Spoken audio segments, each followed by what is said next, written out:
हमारे पीछे नज़ारा कर सकते हैं नागा पर्वत का, जिसकी चाहत में हम इतनी दूर तक आए। और हमारी बाइक्स भी आप देख सकते हैं यहाँ पर हमें खड़ी करनी पड़नी थी और हम आगे गए थे।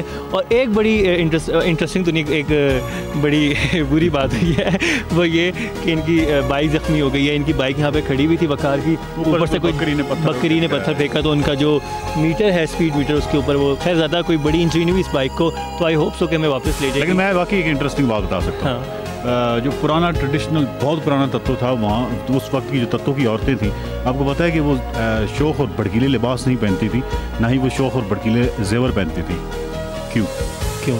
वो इसलिए कि वो समझती थी या उनका ये अकीदा था कि अगर वो इस तरह का लिबास पहनेंगी तो नागा पर्वत की जो परियां हैं वो उनसे जेलस होंगी, हसद करेंगी और वो उनको नुकसान पहुंचाएंगी। तो वो हमेशा सिंपल रहती थी हमेशा।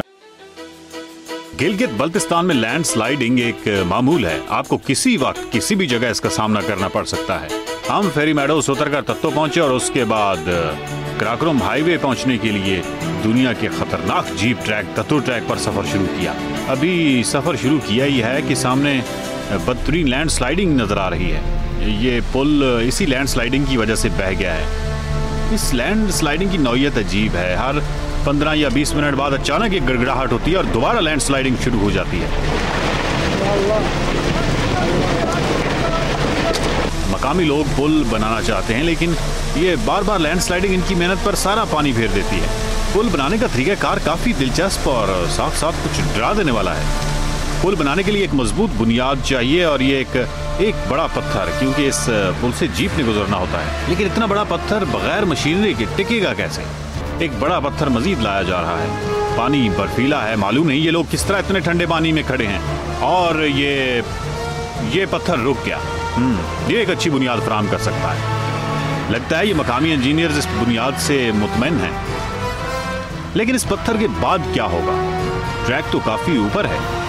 ये इस पत्थर से पुल तक के दरमियान क्या रखेंगे?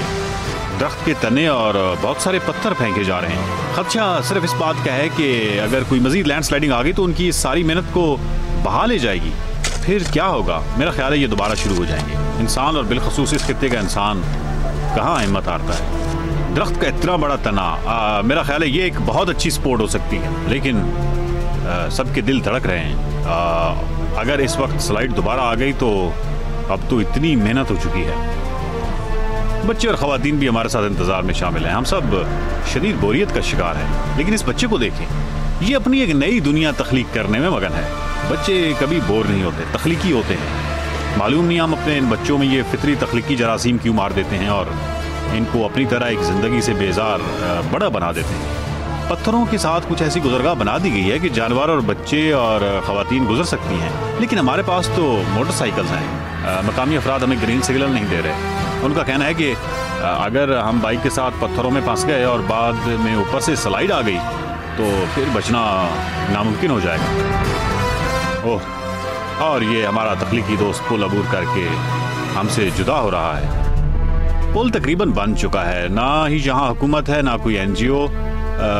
बस ये लोग हैं जो किसी बात को नामुमकिन नहीं समझते, हुकूमत की तरफ कम ही देखते हैं। वरना कितनी हैरत अंगेज बात है कि पाकिस्तान की नंबर 1 सियाहती जगह फेरी मेडोज, जिसके लिए पूरी दुनिया से लोग आते हैं, वहां सिर्फ एक पुल की जरूरत है। 10 मीटर तक के एक पुल की, सिर्फ एक छोटे से पुल की। लेकिन छोड़िए, हम अपनी तवज्जो इन हीरोज की तरफ रखते हैं। ओह, ये क्या? ये स्लाइड आ रही है। चीखो पुकार है, हर कोई भाग रहा है। क्या ये सारी मेहनत जाया हो जाएगी? मेरा ख्याल है हम ये कभी अबूर नहीं कर सकेंगे। सैकड़ों पत्थर नीचे आ रहे हैं। ये इस पुल को ले जाएंगे। इतने पत्थरों के सामने इस पुल की क्या हैसियत है? लेकिन ये स्लाइड अब थम रही है। काश पुल रुक जाए। मेरा ख्याल है कि दरख्त के इस बड़े तने ने बचा लिया, वरना तो सब कुछ बह जाता। मकामी अफराद कह रहे हैं हमें फौरन मोटरसाइकिल निकाल लेना चाहिए, वरना ये शायद ये नामुमकिन हो जाएगा। बस हमारे क्रॉस करने के दौरान ऊपर से कहीं स्लाइड ना आ जाए।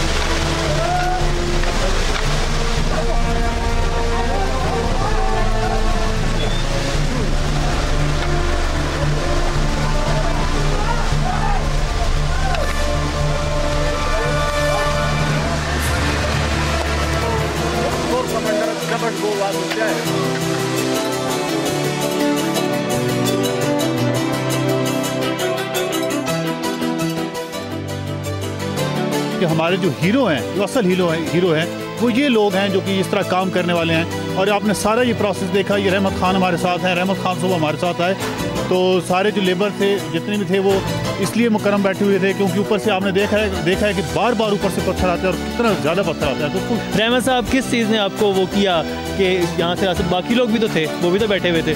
लेकिन क्या करें यार, हमारे साथ तो अब मेहमान थे, इनकी वजह से हमने बड़ा मेहनत किया। लेकिन अभी क्या करें, खुदा करे यार हमारी गाड़ियाँ भी पास हो जाएंगी, ठीक है कि नहीं। जो भी ग्रुप आता है वो इधर आकर डिस्टर्ब होता है, उसका मकसद फोत हो जाता है, इधर से वापस जाते हैं, इसलिए हमने ज़रा मेहनत की है। रहमत भाई ये बताएं कि यहाँ पे इसका हल क्या है? कोई गवर्नमेंट को आप हल पेश करना चाहेंगे? कोई ऐसा ब्रिज बना दे, कोई क्या हो सकता है? ये है सर, इसके लिए बस ब्रिज के इंतज़ाम नहीं हो गया तो ये सारा साल इस तरह होता है। खुसूसन इस साल तो पूरा सीज़न हमारे इस तरह गुजर गया है। जो भी ग्रुप आता है, लेडीज़ वाले आते हैं तो यहाँ से वापस ही चले जाते हैं, लेकिन जो मर्द है खींच के रस्सी में बांध के हम क्रॉस कराते हैं। बाकी अक्सर ग्रुप यहाँ से वापस हो गए क्योंकि ये सैलाब की वजह से। जब तक यहाँ प्रॉपर कोई पुल नहीं हो गया उसके अलावा कोई चारा नहीं है सर। मैं और मुकर्रम हम सर ये कह सकते हैं, जो भी मुतल्लिक़ इदारे हैं जिनके पास फंडिंग है, खुदारा ये छोटा सा ब्रिज है लेकिन इसके पीछे आप कितनी इंसानी मेहनत भी है और कितनी मुशक्क़त भी और कितना डिस्टर्बेंस है जो कि जी व्यूअर्स, मैं भी आपको बताना चाहता हूँ कि देखें ये जब आप रायकोट से तत्तों की तरफ आते हैं तो वाहिद ये बीच में एक जगह आती है जहाँ से पानी नीचे जा रहा है, सिर्फ एक जगह है। और ये एक जगह जो है ये फेरी मेडोज तक पहुँचने का रास्ता है। अगर ये फर्स्ट पाकिस्तान की सबसे नंबर 1 टूरिस्ट डेस्टिनेशन है। अगले हफ्ते देखिए गिलगित शहर एक नए अंदाज में, गिलगित की खूबसूरत तारीख और पोलो, खेलों का बादशाह, बादशाहों का खेल।